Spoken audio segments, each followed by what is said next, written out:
সূরাতুত তাওবার 122 নং আয়াতের কিছু অংশ তেলাওয়াত করেছি। তেলাওয়াতকৃত আয়াতের সাথে সম্পর্কিত নবী পাক সাল্লাল্লাহু আলাইহি ওয়াসাল্লামের পবিত্র জবান নিঃসৃত তিনখানা হাদিস পাঠ করেছি।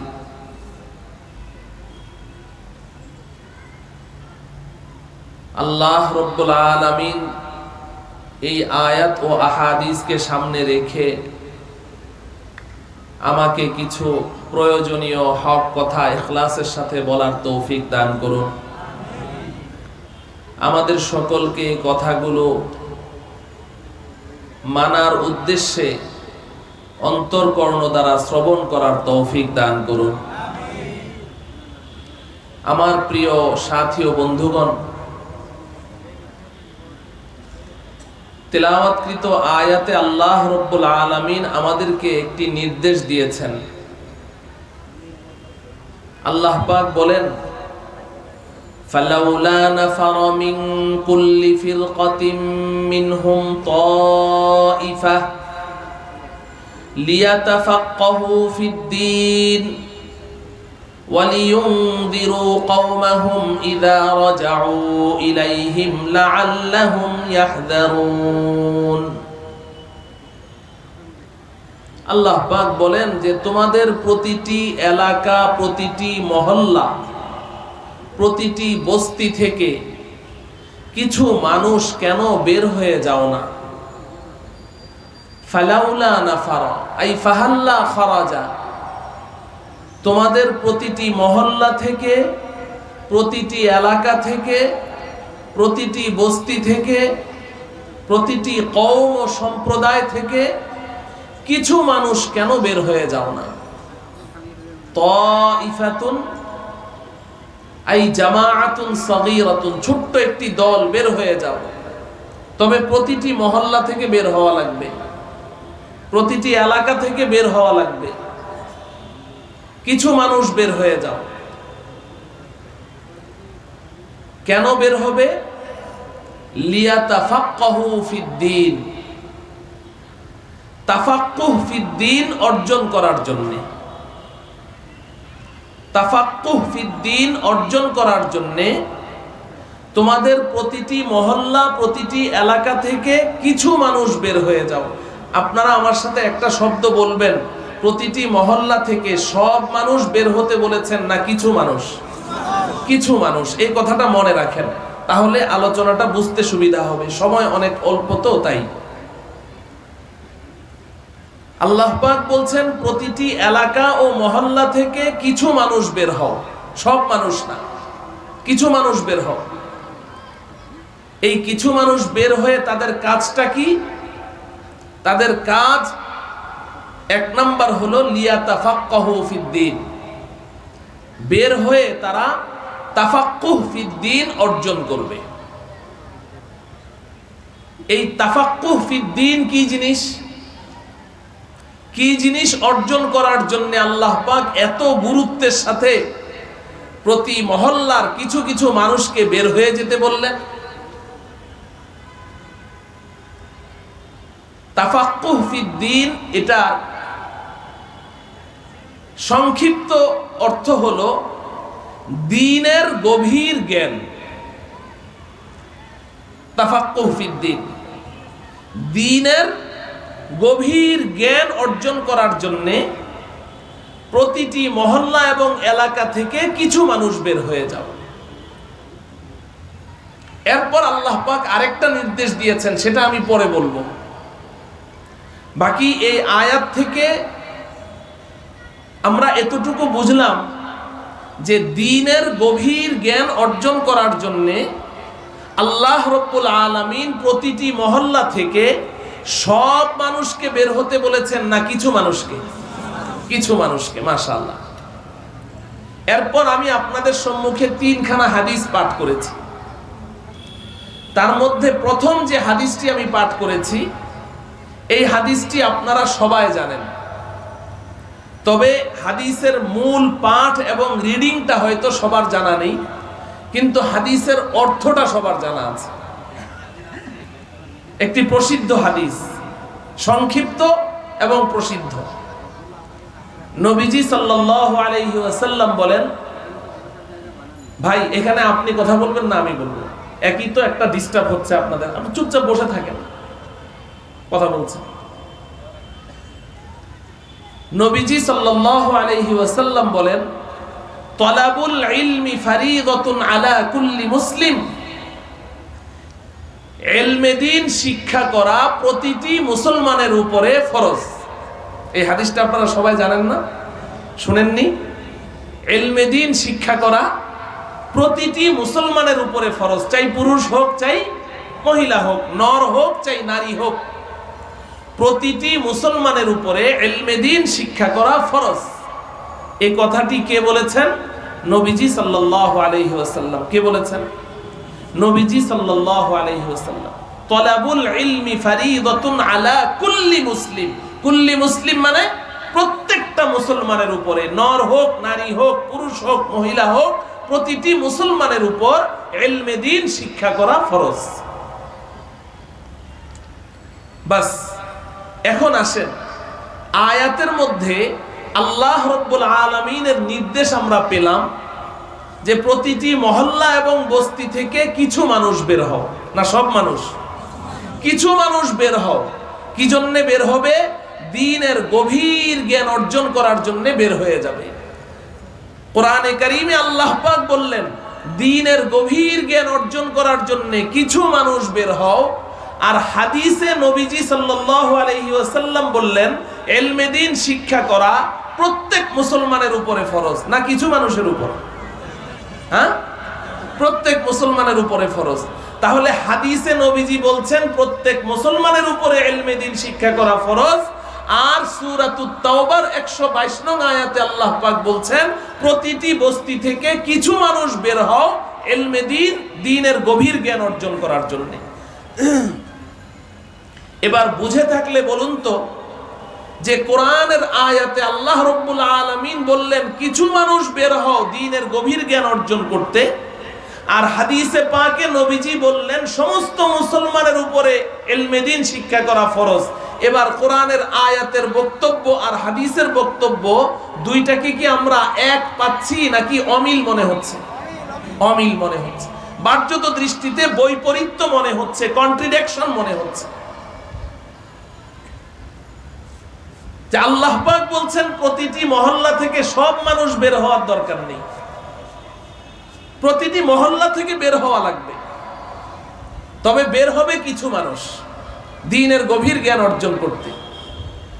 আর হাদিসে পাকে নবীজি বলছেন প্রতিটি মুসলমানের উপরে ইলমে দ্বীন শিক্ষা করা ফরজ। এখন এই আয়াতের বক্তব্য আর হাদিসের বক্তব্যের মধ্যে বাহ্যিক যে বৈপরীত্য মনে হচ্ছে, বাহ্যিক যে কন্ট্রাডিকশন মনে হচ্ছে, এটার সমাধান কি? কিছু মানুষ ইলমে দ্বীন শিখবে নাকি সব মুসলমান ইলমে দ্বীন শিখবে? এই প্রশ্নের জবাবটা যদি আমরা বুঝতে চাই, আয়াত এবং হাদিসের বক্তব্যের মূল আসল উদ্দেশ্য যদি আমরা বুঝতে চাই, তাহলে আমাদেরকে আরেকটি কথা বুঝতে হবে, এবং ওই কথাটি আপনাদেরকে বুঝানো আমার উদ্দেশ্য। কারণ আমাদের কিছু বন্ধু আছেন, কিছু আছেন প্রকৃত বন্ধু, আর কিছু আছে দোস্তরূপী দুশ্মন। কিছু দোস্তরূপী দুশ্মন আছেন, তারা প্রশ্ন উঠিয়েছেন যে আলেম কাকে বলে, আলেম চিনি না। এতদিন পর্যন্ত তাদের মুখ থেকে আমরা আলেম শব্দটি শুনতে শুনতে কান ঝালাপালা, ওলামায়ে কেরামের সামনে এসে খালি ওলামা হযরত, ওলামা হযরত, ওলামা হযরত বলতে বলতে মুখ দিয়ে ফেনা বের করে ফেলতো। এখন কি হতে কি হয়ে গেল, হঠাৎ করে তারা ওলামা বিদ্বেষী হয়ে গেছে। এখন আলেমদেরকে দেখতে পারে না, আবার আলেম চিনেও না। এরা এদের নিজেদের নাম দিয়েছে এতাআতি। কি নাম দিয়েছে? এতাআতি। এতাআতি দাওয়াত ও তাবলীগের একটা বিচ্ছিন্ন দল, যারা দিল্লির এক ভদ্রলোককে বিশ্ব আমির মানে। এরা এখন বলে আলেম চিনে না। এবং এই যে আজকে যেই মাদ্রাসার উদ্যোগে মাহফিলের আয়োজন, বাংলাদেশের একটি ঐতিহ্যবাহী কওমি মাদ্রাসা দেওবন্দি মাদ্রাসা, এখন তারা দেওবন্দি মাদ্রাসাও চিনে না, কওমি মাদ্রাসাও চিনে না। তো এদেরকে তো আমরা বন্ধু মনে করি, কিন্তু তারা আমাদেরকে দুশ্মন মনে করে। আর কিছু আছে বাস্তবেই দুশ্মন, বাস্তবেই দুশ্মন। আমাদের দেশের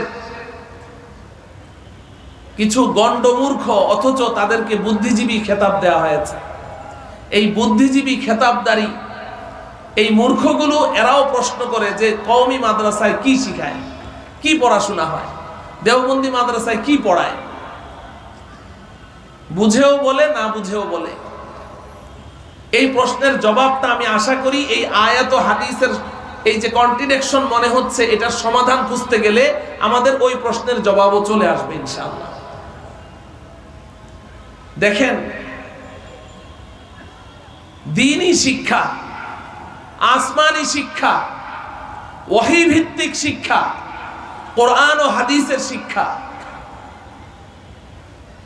এই শিক্ষার বর্তমান দুনিয়াতে যেই প্রতিষ্ঠানগুলোতে একেবারেই খালেস এবং খাঁটি নির্ভেজাল ওহী ভিত্তিক শিক্ষা, কোরআন ও হাদিসের শিক্ষা এবং দ্বীনি শিক্ষা প্রদান করা হয়, এই শিক্ষা প্রতিষ্ঠানগুলোকেই দেওবন্দি মাদ্রাসা বলা হয়, কওমি মাদ্রাসা বলা হয়। এই দ্বীনি শিক্ষাটাকে তিনটি স্তরে বিন্যস্ত করা হয়েছে, তিনটি স্তরে। আপনারা শিক্ষিত মানুষ, সংক্ষেপে বুঝবেন, সময় কম, আমি শুধু একটু বুঝাতে চেষ্টা করছি। এই দ্বীনি শিক্ষাটাকে কয়টি স্তরে বিন্যস্ত করা হয়েছে? তিনটি স্তরে বিন্যস্ত করা হয়েছে। প্রাথমিক স্তরের দ্বীনি শিক্ষা, মাধ্যমিক স্তরের দ্বীনি শিক্ষা, উচ্চ স্তরের দ্বীনি শিক্ষা। কয়টি স্তর হলো? তিনটি স্তর। প্রাথমিক স্তরের দ্বীনি শিক্ষাটা কি, এটা একটু বুঝেন, এটা আপনাদের সবার বোঝা খুব দরকার। প্রাথমিক স্তরের দ্বীনি শিক্ষা হলো যে আমি একজন ইমানদার মুসলমান হিসেবে আমার জীবনটা চালাতে চাই, বাস। আমি একজন ইমানদার মুসলমান হিসেবে আমি বেঁচে থাকতে চাই। এখন একজন ইমানদার মুসলমান হিসেবে বাঁচতে হলে ন্যূনতম যতটুকু শিক্ষা না হলেই নয়, যতটুকু শিক্ষা না থাকলে আমার মধ্যে আমি একজন ইমানদার মুসলমান হিসেবে জীবন চালাতে পারবো না, এতটুকু শিক্ষাকে দ্বীনি শিক্ষার প্রাথমিক স্তরের শিক্ষা বলা হয়। আমি আবারও বলছি যে একজন ইমানদার মুসলমান হিসেবে বেঁচে থাকতে হলে যতটুকু শিক্ষা না হলেই নয়। এটাকে অন্যভাবে যদি আমি বুঝাই, ধরেন যে আমার জীবনটা বাঁচাতে হলে যতটুকু খানা না খেলেই নয়। এভাবে বলে না যে ভাই কোন রকম খেয়ে দিয়ে বেঁচে আছি, তার মানে যতটুকু খানা না খেলে বাঁচা যায় না, অতটুকু খানা খাই। তো যতটুকু শিক্ষা না থাকলে ঈমান টিকে না, যতটুকু শিক্ষা না থাকলে ইসলাম থাকে না আমার মধ্যে। তো যতটুকু শিক্ষা না হলে আমি ইমানদার মুসলমান হিসাবেই চলতে পারবো না, এতটুকু শিক্ষা, এটাকে বলা হয় প্রাথমিক স্তরের দ্বীনি শিক্ষা। এটাকে আমি উদাহরণ দিয়ে আপনাদেরকে বুঝাই। একজন ইমানদার মুসলমান হিসেবে বাঁচতে হলে কালিমায়ে তৈয়বা লা ইলাহা ইল্লাল্লাহু মুহাম্মাদুর রাসূলুল্লাহ, এই কালিমাটা সহি শুদ্ধভাবে উচ্চারণ করতে পারা এবং এটার অর্থ জেনে এটাকে মনে প্রাণে বিশ্বাস করা, এটা দরকার আছে না নাই? যদি এতটুকু শিক্ষা আমার মধ্যে না থাকে তাহলে আমার মধ্যে ঈমান আছে? কথা বলেন না, ঈমান আছে? যার মধ্যে এতটুকু শিক্ষা নেই, সে কালিমায়ে তৈয়বা শুদ্ধ করে বলতে পারে না এবং এটার অর্থ জানে না, তাহলে ওই লোকটার মধ্যে ঈমান আছে? তাইলে একজন ইমানদার মুসলমান হতে হলে আমাকে কালিমায়ে তৈয়বাটা সহি শুদ্ধ জানতে হবে, এটার অর্থ বুঝে এটাকে বিশ্বাস করতে হবে। তাহলে এতটুকু শিক্ষা আমার লাগবে কি লাগবে না? আচ্ছা, একজন ইমানদার মুসলমান হওয়ার জন্যে হযরতে জিবরাইল আলাইহিস সালাম নবীজিকে প্রশ্ন করেছেন মাল ঈমান। বুখারী শরীফ সহ মুসলিম শরীফ সহ হাদিসের অসংখ্য কিতাবের মধ্যে এই হাদিসটা আছে। এই হাদিসটাকে হাদিসে জিবরাইল বলা হয়। নবীজির জীবনের একেবারেই শেষ মুহূর্তে জিবরাইল আমিন নবীজিকে এসে কতগুলো প্রশ্ন করেছিলেন। তার মধ্যে একটা প্রশ্ন ছিল মাল ঈমান, ঈমান কাকে বলে বলেন। নবীজি সাল্লাল্লাহু আলাইহি ওয়াসাল্লাম উত্তরে বললেন আল ঈমানু আন তুমিনা বিল্লাহি ওয়া মালাইকাতিহি ওয়া কুতুবিহি ওয়া রুসুলিহি ওয়াল ইয়াউমিল আখিরি ওয়াল কদরি খাইরিহি ওয়া শাররিহি মিনাল্লাহি তাআলা ওয়াল বা'সি বা'দাল মাউত।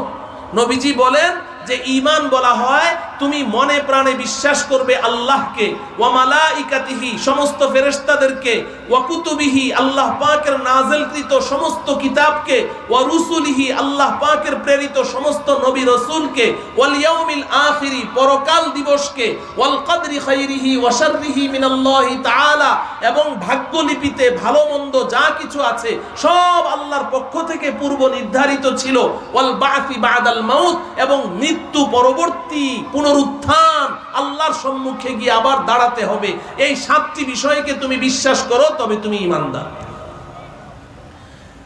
তাহলে এটাকে ঈমানে মুফাসসাল বলা হয় না?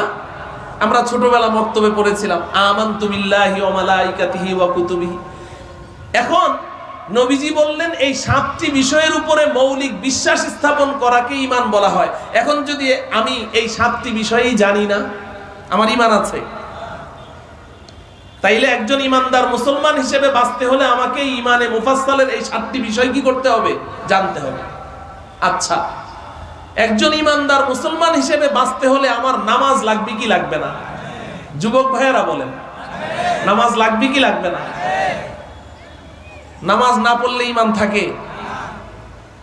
তো বলি তো আমরা সবাই না, কিন্তু নামাজে অবহেলা কেন? কেন অবহেলা? এক যুবক এসে মুসাফা করে হাতটা ছাড়ে না, ধরে রেখেছে খুব আবেগের সাথে। হুজুর আপনাকে খুব মহব্বত করি, হুজুর খুব ভালোবাসি। জুমার নামাজের পরে আরো মুরব্বীরা বসে আছে সামনে, কিন্তু ও হাত ছাড়ে না। তা আমি যুবককে আগে কোনোদিন দেখিনি। বললাম যে তুমি এত মহব্বত করো, ভালোবাসো, তোমাকে তো কোনোদিন দেখিনি, কোত্থেকে এসেছে? হুজুর আমি তো আপনার মহল্লাই থাকি, তো কোনোদিন যে দেখলাম না, মসজিদে একদিনও তোমাকে দেখি না। কয় হুজুর আমি তো নামাজ পড়ি না। একেবারে সরল স্বীকারোক্তি, বলছে আমি নামাজ পড়ি না। ও আচ্ছা, তো জুমার নামাজের পরে আজকে যেমন সাক্ষাৎ করলে, মাঝে মধ্যে এরকম এসে সালাম মুসাফা করলে মহাব্বতটা একটু তাজা থাকে। এতদিন থেকে তুমি এখানে আছো, এই মহল্লায় আছো, তোমাকে কোনোদিন দেখলাম না, জুমার পরেও তো একটু সাক্ষাৎ করতে পারো। কয় যে হুজুর সত্য কথা বলতে কি, মাথা চুলকায়, সত্য কথা বলতে কি হুজুর জুমার নামাজটাও ঠিক মতো পড়ি না, জুমার নামাজটাও ঠিক মতো পড়া হয় না। কিন্তু ও কিন্তু হাত ছাড়ে না।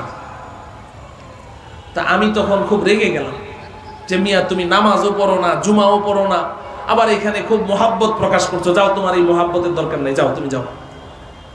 মুরব্বীরা বসে আছে তো তাই একটু রেগে গেলাম। যুবকটা খুব আবেগ ভরা দৃষ্টিতে আমার চোখের দিকে এভাবে তাকিয়ে বলে হুজুর নামাজ পড়ি না দেখে হুজুর আপনি ঘৃণা করছেন? বিশ্বাস করেন হুজুর ঈমানটা বড় মজবুত। ঈমানটা, কথা বলে না, ঈমানটা বড় মজবুত।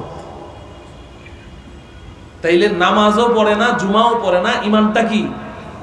এরকম মজবুত ঈমানদার সমাজের মধ্যে আছে না নাই? কম না বেশি?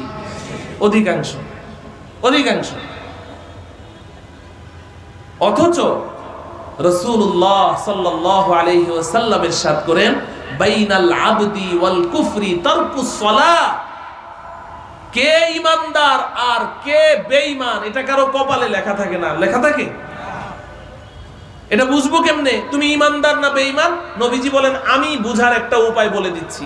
কোন একজন ব্যক্তিকে ঈমানদার সার্টিফিকেট দেওয়ার, স্বীকৃতি দেওয়ার অধিকার তোমাকে দেওয়া হয়নি যতক্ষণ পর্যন্ত না লোকটাকে নামাজ পড়তে না দেখো। যখন নামাজ পড়তে দেখবে বলো হ্যাঁ লোকটা ঈমানদার। আর যদি নামাজ পড়তে না দেখো তাহলে তার ঈমানের সার্টিফিকেট দেওয়ার অথরিটি তোমার নাই। বাইনাল আবদি ওয়াল কুফরি তারকুস সালাহ। তাইলে একজন ঈমানদার মুসলমান হিসেবে বাঁচতে হলে নামাজ লাগবে কিনা? ও ভাই সবাই বলেন লাগবে কিনা? সবাই পড়বো তো ইনশাআল্লাহ। এক ওয়াক্ত নামাজও আমরা ছাড়বো না, জামাতের সাথে পড়বো, জামাতের সাথে পড়বো। দুনিয়ার সুখ শান্তি, দুনিয়ার মজার জন্য নামাজ ছাড়ছো না, নামাজ পড়ো। নামাজের মধ্যে দুনিয়ার চেয়েও আরো অনেক বেশি মজা। দুনিয়াতে যত মজা আছে এগুলো সমস্ত মজা যদি এক পাল্লায় রাখা হয়, আর তুমি যদি নামাজের মতো 2 রাকাত নামাজ আদায় করতে পারো, ওর মধ্যে তুমি এর চেয়ে আরো অনেক বেশি মজা পাবে, অনেক বেশি মজা পাবে। হাকিমুল উম্মাত মুজাদ্দিদুল মিল্লাত হযরত মাওলানা শাহ আশরাফ আলী থানভী রাহমাতুল্লাহি আলাইহি, ওনার পীর ও মুর্শিদ খাজা ফজলুর রহমান গঞ্জ মুরাদাবাদী রাহমাতুল্লাহ আলাইহি, উনি একদিন হযরত থানভী রাহমাতুল্লাহ আলাইহিকে ডেকে বলছেন, তাহাজ্জুদের সময় পীরও তাহাজ্জুদ পড়ে, মুরিদও কি করে? তাহাজ্জুদ পড়ে। তাহাজ্জুদ পড়া লাগে? আজকাল পীর সাহেবদের তাহাজ্জুদ তো দূরের কথা, নামাজই লাগে না। ডেকে বলছেন, মিয়াঁ আশরাফ আলী, बात तो कहने की नहीं है मगर तुमसे कहता हूं। আশরাফ আলী, একটা কথা দিলের মধ্যে এসেছে, কিন্তু কথাটা বলার মতো না, কিন্তু তোমাকে বলার দরকার মনে করছি। কত বড় গুরুত্বপূর্ণ কথা, কাউকে বলা যাবে না, হাকিমুল উম্মতকে বলা যাবে, উম্মতের চিকিৎসক আশরাফ আলী থানভী। তোমাকে বলি কি কথা? হযরত খাজা ফজলুর রহমান গঞ্জ মুরাদাবাদী रहमतुल्लाह अलैह बोलें, मियां अशरफ अली, जन्नत का मजा बरहक है, हौज कौसर का मजा बरहक है, मगर नमाज में जो मजा है वो किसी में नहीं है। अशरफ अली, জান্নাতের মজা সত্য, জান্নাতে আল্লাহ পাক অনেক মজা দিবেন, অনেক মজা দিবেন, অনেক মজা দিবেন। হাউজে কাউসারের শরাবের মজা সত্য, কিন্তু আশরাফ আলী, নামাজের মধ্যে আমি যেই মজা পাই, এই মজা জান্নাতেও নাই, হাউজে কাউসারেও নেই। কি মজা পান নামাজের মধ্যে?